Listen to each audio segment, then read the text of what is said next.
I have a problem. Two problems. I need to blow off some steam and I need dessert. And I know how to solve both of these at the same time. Let's make some aggression cookies. First, I need to preheat the oven to 350, so hang on.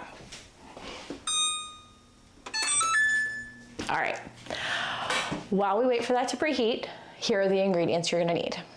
3 cups of quick oats. This is not steel cut oats or regular, regular cooking oats. This is quick oats specifically because we're not gonna cook them ahead of time. They're just going straight into the recipe.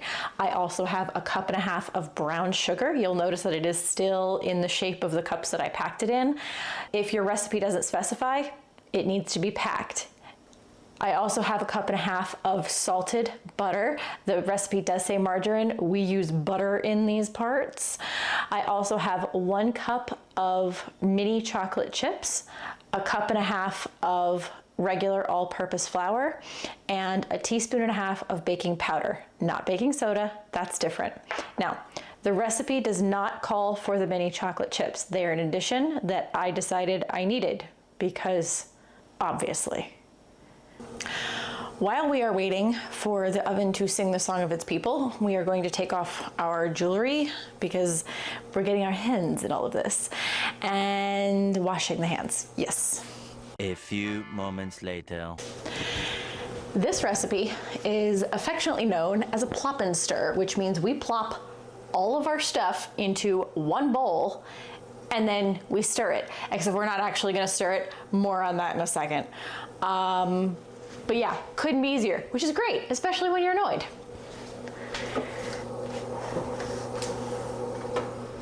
So, first, the plop. Unceremonious.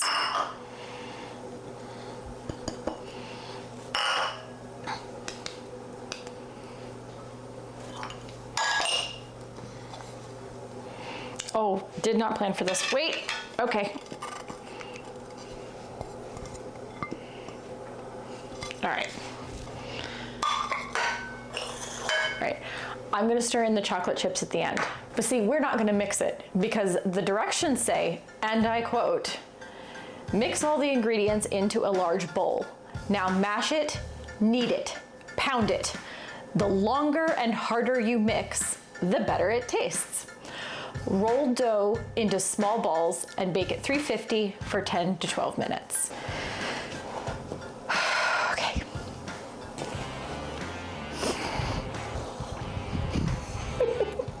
This feels so gross and weird and joyful because this is the project that you loved when you were a kid, right? Just kind of,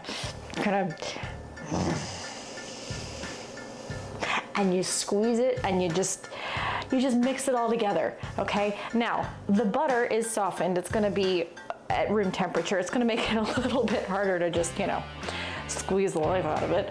But once you get it together, it becomes a little bit easier to mash it and pound it, as the directions instruct, in fact. So you just have to get it all together first. Should have taken off my watch. Did not think of that ahead of time. Good job, Kat. Apprentice first, maven after.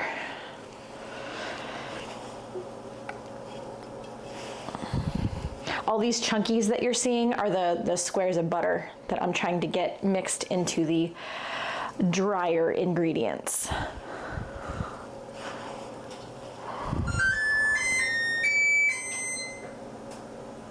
I love that my oven sings to me.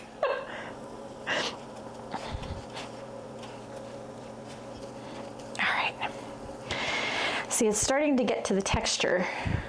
I don't even know if you can see this. It's starting to get to the texture where it's coming together and we don't have so many chunkies anymore. It's starting to become more like dough. You know what? I'm gonna go see if I can get Mr. Maven to take my watch off. Hang on a second. Oh.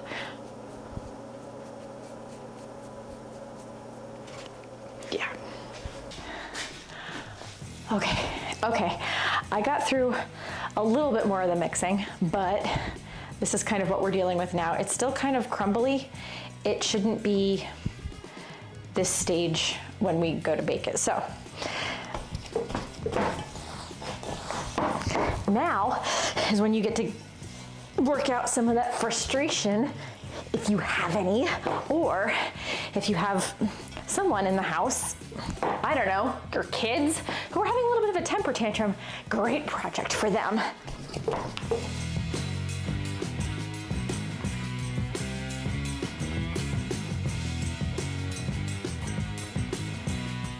I'm making a mess. That's all right, just stick it right back in, doesn't matter. Because I'll tell you what, this feels good.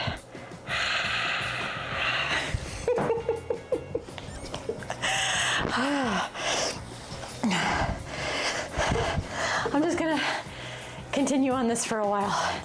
You hang out.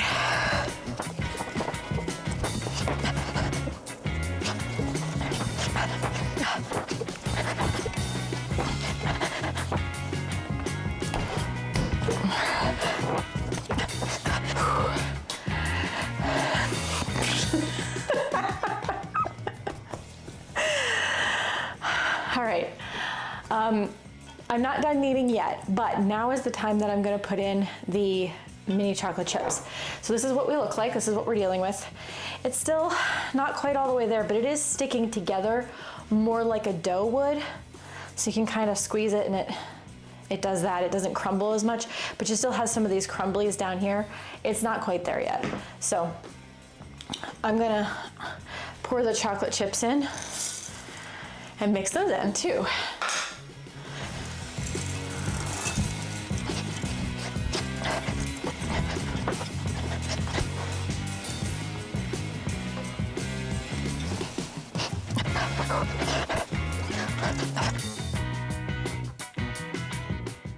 This recipe came out of one of the books that I inherited from my grandmother when she passed away. It was one of those, not like your typical cookbook that you can buy in a store, but it was one of those like ladies auxiliary club meeting books where they would gather a bunch of recipes from around the town and the surrounding neighborhoods, and they would put them all in a book and have them bound and printed. Some of the books that I have, the title of the recipe is handwritten and then the recipe itself is actually done on a typewriter.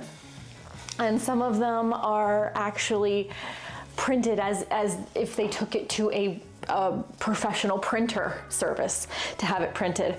But what I love about these books is that it gives me an idea of what they were making, like what these actual housewives, the people that my grandmother was living near, were making at the time. There are recipes in there from her sister and some of the other folks with my maiden last name.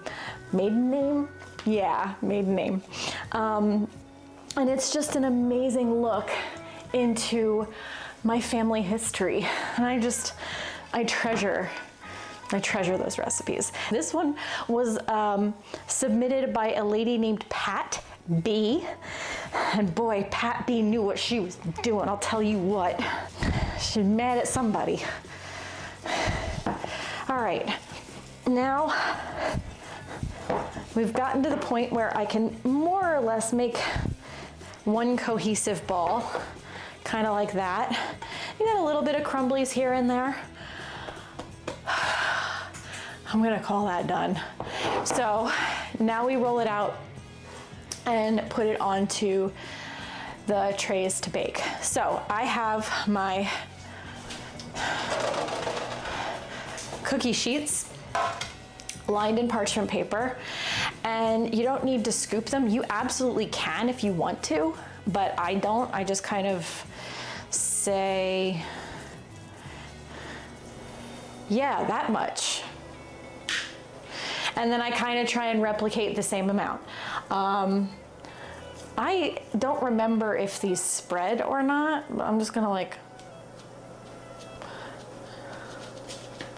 sort of generally cookie shape them. And yeah, there we go.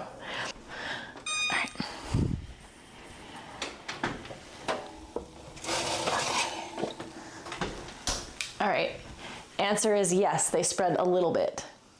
So I'm gonna mash these down a little bit more, especially in the middle.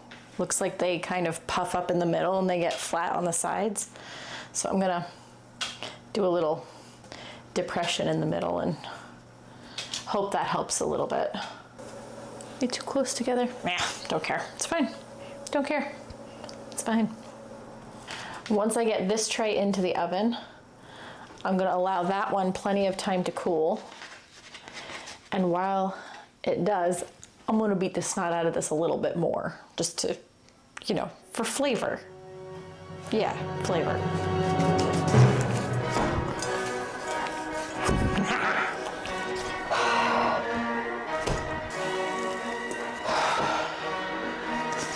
So I joked a little bit earlier about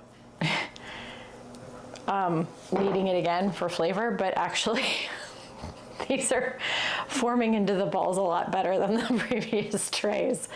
So I guess moral of the story is go ham, just keep going. Just when you're tired, just keep going, because you won't be angry anymore. After that, you're gonna be too tired to be angry.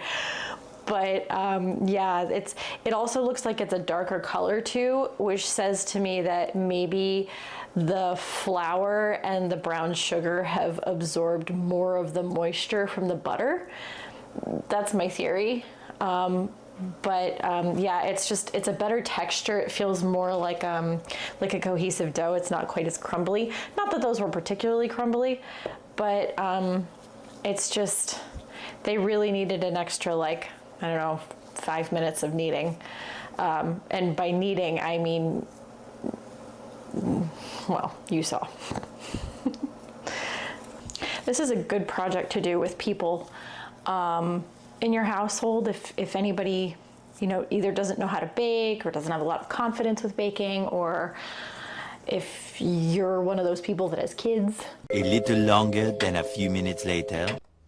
Editing Cat here. My microphone is brand new, and I'm clearly still learning how to use it because I have no audio from the next clip. I'm very sorry. I will do better. Why, yes, I did forget to hit record before immediately digging in to sample the cookies, but I had to, for science. If you're wondering, they taste like an oatmeal cookie with chocolate chips in them. Even though oatmeal are not my favorite cookie, they are quite tasty. And because they only have brown sugar in them and no white sugar, they have a roasty, toasty flavor I quite like, and they're chewy in the middle, which I also quite like. Oop, Mr. Maven stopped by to help with the science. We both agreed that the second round of mixing didn't help with flavor as much as I was expecting, but the texture was much better. I hope you try this recipe. Until next time, apprentices, bye Mavens. Oh, yeah, okay, right, Oh no, no, no, no, no. Didn't make it.